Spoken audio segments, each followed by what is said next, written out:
Got that good shit.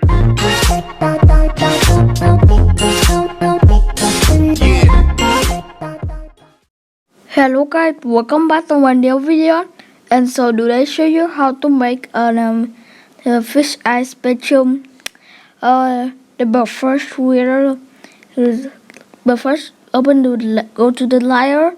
So now effects. So now fish eye, change to fish eye. What we now? Okay.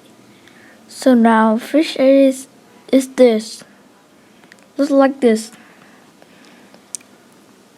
Oh, then this is a fish eye bone set, fish eye bone set, fish eye okay.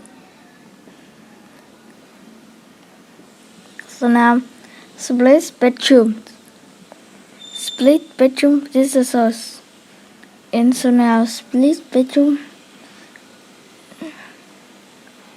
distance 100%.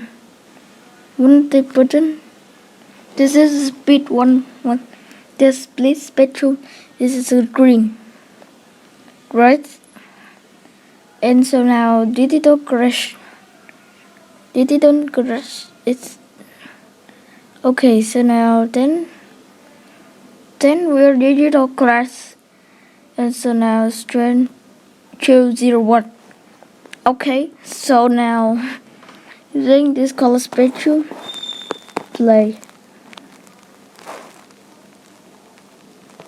Okay, so now play mode is side of now. So now let's check this play. Okay, now play. But first we'll place like Got that good shit.